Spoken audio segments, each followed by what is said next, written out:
Hi everyone. I hope आप सब अच्छा कर रहे होंगे अपनी लाइफ में, सब कुछ बढ़िया चला होगा। तो एवरीवन, आज की वीडियो में हम डिस्कस करने वाले हैं 6 डीन कमिटी का जो आपका सिलेबस रहेगा प्लांट पैथोलॉजी का। उसमें आपका सेकंड सेमेस्टर का ये कोर्स है जो है fundamental of plant pathology.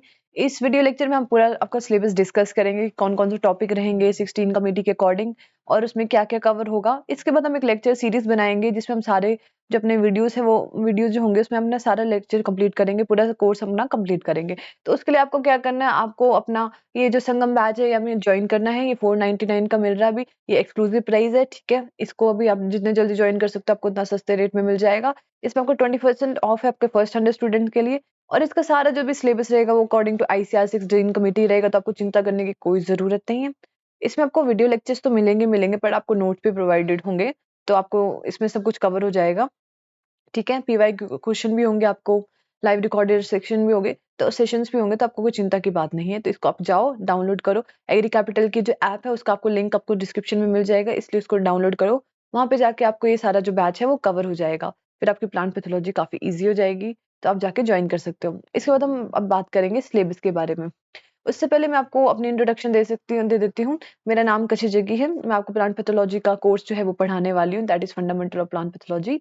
Second semester का जो आपका कोर्स रहेगा ये मैं एग्री कैपिटल के थ्रू आपको पढ़ाऊंगी, और मेरे चैनल का नाम है के डायरीज, आप वहाँ पे मेरे को चेक कर सकते हो। और चलो अब हम डिस्कस कर लेते हैं सिलेबस क्या रहेगा। तो सबसे पहले जो आता है हमारा बेसिक होता है कि इंट्रोडक्शन। तो इंट्रोडक्शन ऑफ प्लांट पैथोलॉजी हम डिस्कस करेंगे। बेसिकली प्लांट पैथोलॉजी होती क्या है। तो प्लांट्स का तो हमें सबको पता है कि बेसिकली लिविंग ऑर्गेनिज्म दो टाइप में डिवाइडेड है, एनिमल्स और प्लांट्स में। तब जो प्लांट्स तो हमें पता है, अब पैथोलॉजी क्या होता है। पैथोस मतलब डिजीज, सफरिंग, और लॉजी मतलब स्टडी। तो इसमें बेसिकली प्लांट पैथोलॉजी में हम पढ़ते हैं suffering of plant, diseases of plants को हम प्लांट पैथोलॉजी में पढ़ते हैं। तो ये आपका डिटेल में हम डिस्कस करेंगे अपने नेक्स्ट लेक्चर में। ये आपका फर्स्ट लेक्चर रहेगा, ठीक है। उसके बाद आपका नेक्स्ट लेक्चर रहेगा concept of diseases in plant. Basically जो डिजीजेज होती हैं वो कैसे कैसे रहती है, कैसे कैसे डेवलप होती हैं, तो वो सब हम जो है वो नेक्स्ट लेक्चर में डिस्कस करेंगे, that is concept of disease in plants. उसके बाद हम different terms used in plant pathology करेंगे डिस्कस, जिसमें हम बेसिकली बहुत सारे जो टर्म्स हैं वो हम कवर करेंगे कि क्या क्या टर्म होती है, जैसे इन्फेक्शन होता है, ठीक है। और बहुत सारे जो प्लांट पैथोलॉजी में काफ़ी टर्म्स आती है जो आपकी बार-बार यूज़ होती हैं, ठीक है। सिम्पटम, साइन, ठीक है। ये जो भी सारी डिज़ीज़ जो आपकी होंगी उसमें आपको बार-बार ये टर्म्स यूज़ होंगी, तो आपको बेसिकली आइडिया होना चाहिए इन टर्म्स का, क्योंकि बहुत इंपॉर्टेंट है। आगे वाले जो कोर्सेज़ होंगे आपके, उसमें भी हम ये टर्म्स को बार-बार यूज़ करते हैं, तो इसमें आपको बहुत अच्छे से समझाई जाएँगी सारी टर्म्स बेसिकली। पैथोलॉजी विद इसके बाद हम बात करेंगे history of plant diseases. Plant pathology, history of plant pathology, basically हम प्लांट पैथोलॉजी पढ़ते क्यों हैं, क्या सिग्निफिकेंस है, उनका स्पेशल डिफरेंस भी हम डिस्कस करेंगे इंडिया से। और इससे क्वेश्चन भी आता है कि क्या स्पेशल डिफरेंस है, इस साइंटिस्ट की क्या कॉन्ट्रीब्यूशन रही है। तो ये सारा आपका क्वेश्चन भी आते हैं। तो इसमें हम बेसिकली करेंगे प्लांट पैथोलॉजी स्टार्ट कब से हुआ था, उसके कितने ईरा से, बेसिकली उसके 5 ईरा से। तो हम वहां से उससे हम बात करना शुरू करेंगे, हिस्ट्री पढ़ेंगे उसकी। उसे हिस्ट्री से काफी एमसीक्यूज आते हैं ना, ठीक है। फिर इसके बाद हम क्या करेंगे, उसके बाद हम रेफरेंस पढ़ेंगे उसमें कि एंटोनी डी वेरी था, उसका क्या सिग्निफिकेंस रोल था। वैसे-वैसे हम बहुत ज़्यादा साइंटिस्ट के बारे में डिस्कस करेंगे इस कोर्स में, ठीक है। उसके बाद हम पढ़ेंगे causes of plant diseases. Basically plant diseases होती कैसे? कैसे होती है? मतलब कैसे अचानक से हेल्दी प्लांट जो होता है वो बीमार हो जाता है। तो उसके लिए बेसिकली 2 कोर्सेज़ होते हैं, इनएनिमेट एंड एनिमेट। मतलब एनिमेट मतलब लिविंग, इनएनिमेट मतलब नॉन लिविंग बेसिकली कोर्सेज़ जो कॉजेज़ होते हैं। तो इनएनिमेट में अपना एनवायरनमेंट वगैरह आ जाता है, टेम्परेचर कंडीशंस नहीं प्रोवाइड होती है, तो वैसे-वैसे कोर्सेज़। और एनिमेट में आपका लिविंग ऑर्गेनिज्म, पैथोजन आ गया। बेसिकली पैथोजन क्या होता है, अब जैसे ये पैथोजन था वो हमने टर्म में पढ़ना था। तो पैथोजन ये होता है जब ये डिजीज कॉज करते हैं ऑर्गेनिजम्स, लिविंग ऑर्गेनिज्म को पैथोजेंस बोलते हैं, ठीक है। तो उसमें कौन सा पैथोजन है, फंगस है, बैक्टीरिया है, ये सब भी हम डिस्कस करेंगे। फंगस और बैक्टीरिया के बारे में हम आगे डिस्कस करेंगे। तो एनिमेट में हम सारे लिविंग कॉजेज के बारे में बात करते हैं। इसके बाद हम बात करेंगे क्लासिफिकेशन ऑफ प्लांट डिजीज। तो बेसिकली प्लांट डिजीज बहुत ही ज़्यादा जो वाइड क्लासिफिकेशन है प्लांट डिजीजेज की अपनी, अकॉर्डिंग टू डिफरेंट बेसिस। जब आपके क्वेश्चन बहुत आता भी है पेपर में, आपके एग्जाम में आता है, सब्जेक्टिव एग्जाम में आता है कि classify plant diseases on the basis of this, on the basis of that, ठीक है।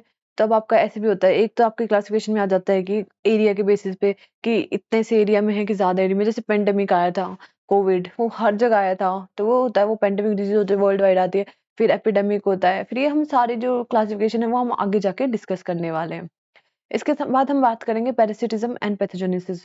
तो बेसिकली पैरासिटिज्म और पैथोजेनेसिस होती क्या है, कैसे जो अपना डिजीज का जो होता है वो पैरासाइट्स क्या होते हैं। पैरासाइट्स हमें जैसे नॉर्मली तो हमें पता होता है कि वो जो दूसरे पे फीड करते हैं, दूसरे पे न्यूट्रिशन लेते हैं, बट हम प्लांट पैथोलॉजी में क्या बात करेंगे, कौन से एग्जाम्पल्स आएंगे, इस सब आपका जिसमें डिस्कस होगा। इसके बाद हम बात करेंगे development of disease in plant के, जो प्लांट है उसमें डिजीज डेवलप होती कैसे है। बेसिकली जो प्लांट्स होते हैं उसमें ऐसे थोड़ी हो गया कि अचानक से कोई पैथोजन आया और अपने आप ही डिजीज डेवलप, उसका एक प्रोसीजर होता है कि उसने पहले जैसे इन्फेक्ट किया, फिर उसके बाद सिम्टम शो हुए, कुछ ऐसे साइन हुए, कुछ दिखा हमें प्लांट में, उसके बाद उसने उसको इन्फेक्ट किया। उसके डिपेंड करेगा आपको कौन सी डिजीज है, कौन सा पैथोजन है। कि जैसे विल्टिंग होती है तो उसमें वेस्कुलर बंडल्स में हो जाता है असर, ठीक है। तो जैसे बैक्टीरिया बिल्ट होती है तो उसमें वेस्कुलर बंडल में असर करता है, फिर उसके बाद और साइन दिखते हैं और हमें एविडेंस दिखते हैं प्लांट के ऊपर।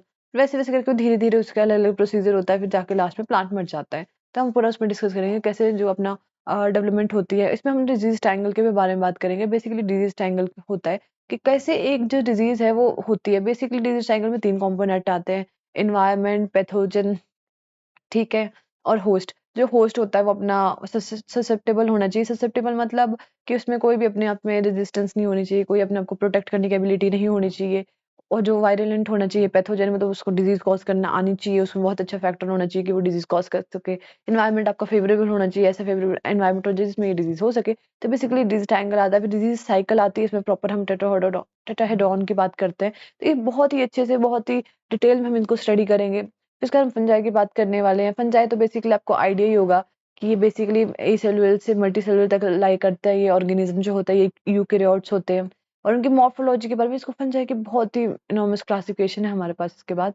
तो इसको हम बहुत ही अच्छे से पढ़ेंगे, उनकी मॉर्फोलॉजी कैसे कैसे होता है, उसमें माइसीनियम होता है, हाइपा होता है। बायो वालों को तो थोड़ा बहुत आइडिया होगा, पर नॉन मेडिकल वालों को चिंता करने की कोई जरूरत नहीं है, क्योंकि हम इसको बहुत अच्छी डिटेल में करने वाले हैं, ठीक है। उसके बाद हम उसकी रिप्रोडक्शन की बात करेंगे कि जो फंजाई होता है वो कैसे होता है, कैसे रिप्रोड्यूस करेगा, कितने कौन से मेथड होते हैं, ठीक है। इसमें हम बहुत सारे स्पोर्ट्स भी होते हैं सेक्सुअल रिप्रोडक्शन में जो होते हैं, ठीक है, जिनके थ्रू इन्फेक्शन कॉज होता है। क्लासिफिकेशन में हम बहुत डिटेल में क्लासिफाई करने वाले हैं, क्योंकि बेसिडोमाइसिड बहुत ज़्यादा इसकी क्लासिफिकेशन है जो आती भी है, बहुत बहुत इंपॉर्टेंट है। फिर इसके बाद हम बैक्टीरिया के बारे में बात करने वाले हैं कि बैक्टीरिया जो होते हैं वो प्रोकैरियोट्स है। तो प्रोकैरियोट्स मतलब जो प्रिमिटिव ऑर्गेनिज्म है, जो बहुत पहले आए हैं, जिसमें मेम्ब्रेन बाउंड ऑर्गेनिज्म नहीं होती हैं। आप चिंता मत करो, प्रोकैरियोट्स और यूकैरियोट्स के बारे में भी हम बात करेंगे आगे। बट मैं एक ब्रीफ आइडिया दे देती हूँ। यूकैरियोट्स बेसिकली वो होते हैं जो इनमें मेम्ब्रेन बाउंड ऑर्गेनिज होती है, जिनको कवर करके रखा होता है जिनके सेल में। इनमें न्यूक्लियस होता है, न्यूक्लियोइड नहीं होता। न्यूक्लियोइड आपका प्रोकैरियोट्स में होता है, ठीक है। अब इसमें हम बैक्टीरिया की मॉर्फोलॉजी बात की, कैसे दिखता है, अरेंजमेंट कैसी है। जैसे आपने कोकस सुना होगा, मतलब जो गोल होगा वो कोकस होगा, वैसे वैसे इसकी बहुत ही ज्यादा क्लासिफिकेशन है। बैसिलियस मतलब रॉड शेप, तो इसको हम बहुत डिटेल में बात करेंगे। उसके बाद हम रिप्रोडक्शन के बारे में बात करने वाले हैं कि बैक्टीरिया कैसे रिप्रोड्यूस करता है, कैसे अपनी प्रोजेनी प्रोड्यूस करता है, कैसे वो अपने ऑफस्प्रिंग्स बनाता है। तो उसके बारे में हम डिटेल में बात करने वाले हैं। इसके बाद हम क्लासिफिकेशन ऑफ फाइटोपैथोजेनिक बैक्टीरिया के बारे में बात करेंगे। फाइटोपैथोजेनिक जो बैक्टीरिया जो होते हैं वो जो प्लांट्स में अपने जो डिजीज कॉज करते हैं, ठीक है, उनके बारे में उनकी क्लासिफाई भी करेंगे उनको। वैसे फंगस की क्लासिफिकेशन जो है, पहले फंजाई की क्लासिफिकेशन वो बहुत इंपॉर्टेंट है, बैक्टीरिया की भी इंपॉर्टेंट है, fungi plays a very important role. क्योंकि 70% ऑफ प्लांट जो होती हैं अपनी, वो फंजाई की वजह से होती है, इसलिए। उसके बाद हम अदर प्लांट पैथोजेंस की बात भी बात करने वाले हैं कि मॉलिक्यूल्स क्या होते हैं, प्रेसिडेंट प्रोटोजोआ क्या होता है, ठीक है।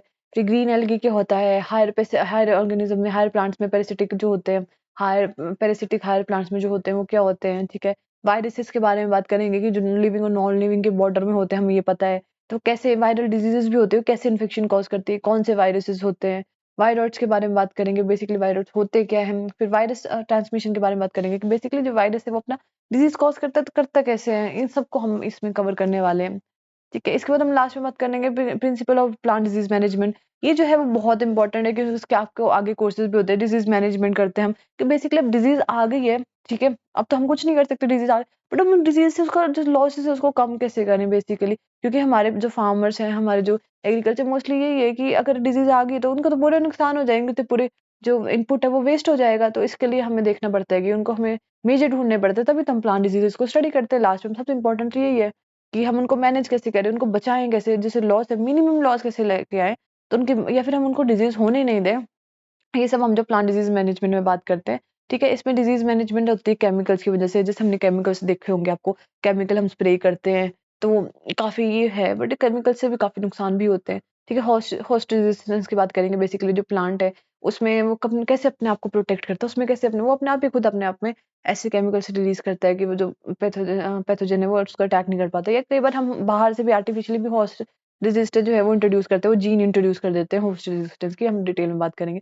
कल्चर प्रैक्टिसेस जैसे हो गया टिलेज हो गया, जैसे हम अपने एग्रोनॉमी में पढ़ा होगा टिलेज वगैरह, जैसे अर्ली सोइंग मतलब पहले जितना जो जिस टाइम पे हमने सोइंग करनी होगी उससे पहले कर दिया, उसके बाद कर दी, ठीक है, क्रॉप रोटेशन कर दी, चेंज कर दी क्रॉप की, ताकि जो पुराना पैथोजन है वो दूसरी क्रॉप में इफेक्ट ही नहीं करता, तो हम उसमें वो वाली क्रॉप लगाएंगे, ठीक है। फिर बायोलॉजिकल मेथड आ गया अपने, फिर इंटीग्रेटेड डिजीज मैनेजमेंट आ गई। इंटीग्रेटेड डिजीज मैनेजमेंट हम सब कुछ थोड़ा थोड़ा करके लेते हैं, और इंटीग्रेटेड डिजीज मैनेजमेंट जो होती है वो बहुत इंपॉर्टेंट है, बिकॉज अब देखो आज के टाइम पे ऐसा हो गया है कि केमिकल से जो है वो रिजल्ट मिलना कम हो गया है, हमें नेचुरल की तरफ जाना है, ताकि हमें जो इन्वायरमेंट कितनी पोल्यूट हो गई है, कितना क्लाइमेट चेंज आ गया है, तो उसकी वजह से हम कोशिश करते हैं कि हम जितना ऑर्गेनिक जितना हम नेचुरल की तरफ रहे उतना बढ़िया होता है। तो इंटीग्रेटेड डिजीज मैनेजमेंट हम थोड़ा थोड़ा थोड़ा करके सारी चीजें लेते हैं। हमारा मेन कंसर्न ये होता है कि हम डिजीज मैनेजमेंट करनी है सभी चीजों को मिला के, उससे क्या होता है कि जो हमारे हार्मफुल इफेक्ट होते हैं वो कम हो जाते हैं, हम केमिकल्स को उसमें कम यूज करते हैं, जहाँ पे जरूरत होती है वहीं पे यूज करते हैं, ऐसे नहीं कि अंधे ही आपने यूज कर दिए। तो इसमें हम पूरा डिटेल करने वाले हैं। तो बेसिकली आपका ये कोर्स आपका रहेगा, ये कोर्स आउटलाइन आपकी, ये सब हम डिस्कस करेंगे सारे वीडियोस में,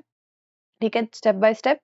अगर आपको कुछ भी समझ नहीं आया तो आप बता सकते हो, बोल सकते हो। वैसे हमारा पूरा ट्राई रहेगा कि आपको सब कुछ अच्छे से समझ आए, आपको सब कुछ अच्छे से कवर हो जाए, आपको सब कुछ प्रोवाइड होगा, नोट्स आपको, फिर आपको वीडियो लेक्चर्स एंड आपके पीवाईक्यूज, ठीक है। तो आपको चिंता करने की वो बात नहीं है। फिर भी I will say that bye bye, मिलते हैं आपके नेक्स्ट लेक्चर में, that is introduction to plant pathology. उसके लिए आप क्या करो, आप एग्री कैपिटल की जो ऐप है वो डाउनलोड कर दो डिस्क्रिप्शन से, एंड सब्सक्राइब कर दो, लाइक कर दो, शेयर कर दो, एंड अपना कोर्स ज्वाइन कर लो जिसमें आपको सारे वीडियो लेक्चर्स मिलेंगे। तो stay tune guys, bye bye guys.